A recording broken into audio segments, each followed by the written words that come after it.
নদিয়ার মায়াপুরে মহা সমারোহে উদযাপিত হল গৌড়ীয় বৈষ্ণব অ্যাসোসিয়েশন প্রতিষ্ঠাতা আচার্য শীল ভক্তি স্বরূপ তীর্থ মহারাজের ৮৪তম আবির্ভাব তিথি।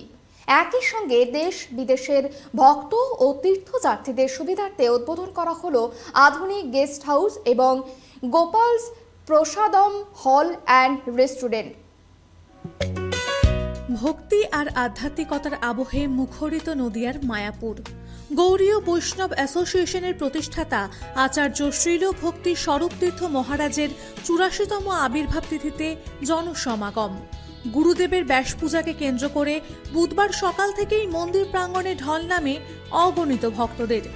মঙ্গল আরতি, বিশেষ গুরু পূজা, শাস্ত্রপাঠ এবং অবিরাম হরিনাম সংকীর্তনের মধ্য দিয়ে যথাযোগ্য মর্যাদায় পালিত হয় এই পুণ্যতিথি।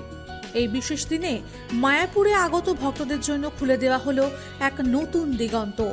দূর দূরান্ত থেকে আসা পুণ্যার্থীদের থাকার সুবিধার জন্য উদ্বোধন করা হলো সর্বাধুনিক সুযোগ সুবিধা সম্পন্ন একটি নতুন গেস্ট হাউস।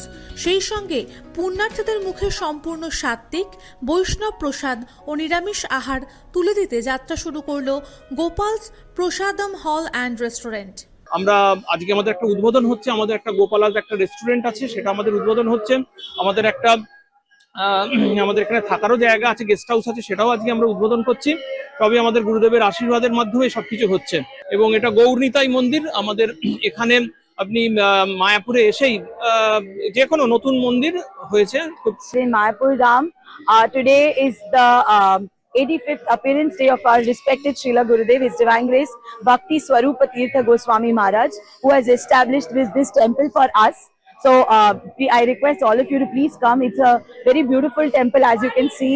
আবির্ভাব তিথির আগেই গত 29শে জুন মন্দিরের সমারোহে পালিত হলো শ্রী শ্রী জগন্নাথ দেবের স্নান যাত্রা মহোৎসব। একই দিনে পরম ভক্তি ভরে উদযাপিত হয় প্রতিষ্ঠাতা আচার্যের পরম গুরুদেব 108 শ্রী শ্রীমদ ভক্তি শ্রীরূপ ভাগবত গোস্বামী ঠাকুরের 120তম আবির্ভাব তিথিও।